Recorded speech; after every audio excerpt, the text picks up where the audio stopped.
Hi hi hi. ఎక్కడికి వెళ్ళిపోయానా అనుకుంటున్నారా? ఎక్కడికి వెళ్ళలేదండి. మై డ్రీమ్ హౌస్ దగ్గరికి అయితే వచ్చాను. ఎక్కడ తెలుసా? బద్వేల్లోనండి. మద్వేలో మన డ్రీమ్ హౌస్. చూడండి, డ్రీమ్ హౌస్ అంటే ఏంటో అనుకుంటున్నారా? చిన్న ఇల్లు అంటే ముందు మా హౌస్ చూపిస్తా చూడండి. మా బుజ్జి చిన్న house, my dream house. Dream house అని ఎందుకు అంటున్నానంటే నిజంగా నా డ్రీమేనండి. 11 ఏళ్ళ నుంచి ఈ కొంచెం స్థలం కోసం నేను పడ్డ కష్టం నాకే తెలుసండి. నేను పడ్డ బాధ నాకే తెలుసు.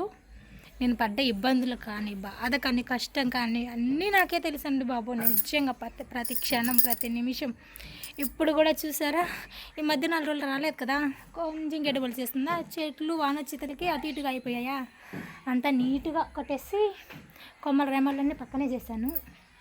నీట్గా ఉండాలి కదా, చెట్లు అంటే అందులో నాకు చాలా ఇష్టం కదా, అందుకోసం అలా తయారు చేసేసా. చూడు మన ఇల్లు కూడా నీట్గా అయిపోయింది.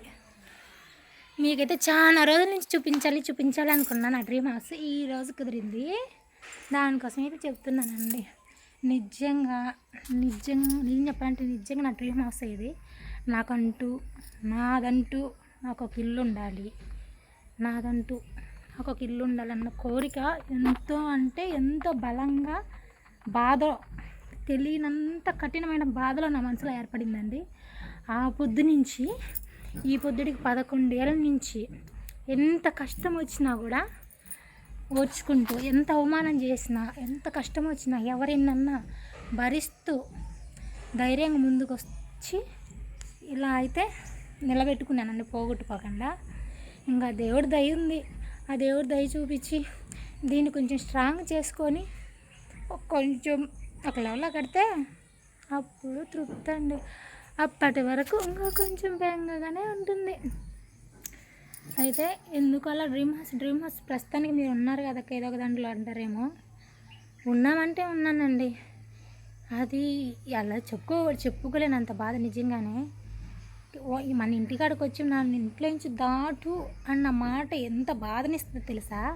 అది మనకున్న హక్కున్న ఇంట్లోనే మనం ఇంటి మీదకి వచ్చి మనల్ని దాటు అంటారు చూడండి. ఆ నిమిషము కలిగే పెయిన్ ఎలా ఉంటుందంటే చెప్పలేమండి. వాళ్ళు అంటారు అన్నంత, మనం కూడా మన హక్కు ఉంది, మనం అనగలుగుతాం, అనవచ్చు కూడా, కానీ అనలేక వాళ్ళు తెలివి లేకుండా మనం అలాగే మాట్లాడలేదానికి మనసు రాక ఆ నిమిషం పడే బాధ, వేదన ఎంత ఉంటుందంటే చెప్పలేనంత. ఆ నిమిషం ఆ దేవుడు నా మనసులో ఆ నిమిషం కలిగిన బాధ అండి. నా తండ్రి సహాయంతో అయితే నేను ఈ చిన్న హౌస్ని అయితే నా తండ్రి చనిపోకముందే నాకు నిర్మించాడండి.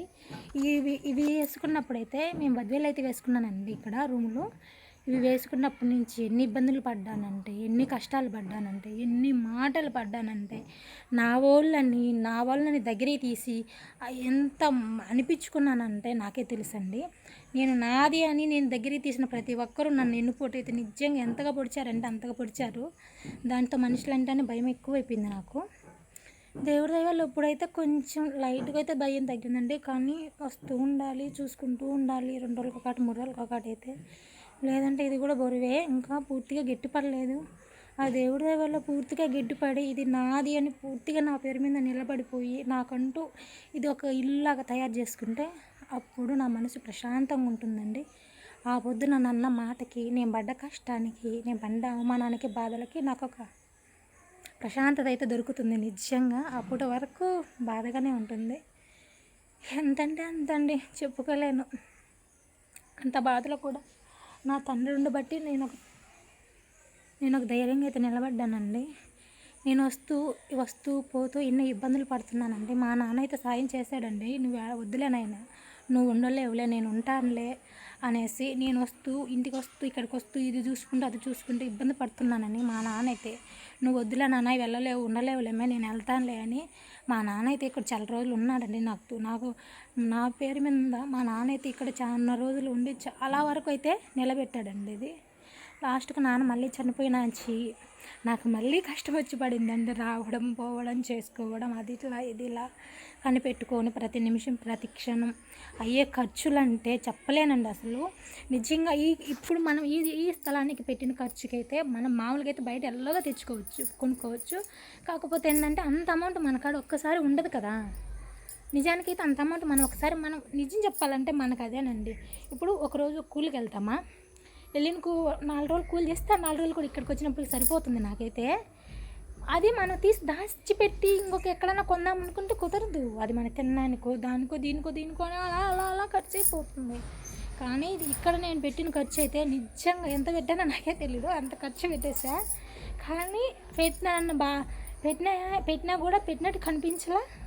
అలా ఉంది కదా అన్న ధైర్యం ఆశతో అయితే మనసు కొంచెం కులాసంగా అయితే ఉంది. ఇంకా కొంచెం పని ఉందండి ఇక్కడ చేయించాలి.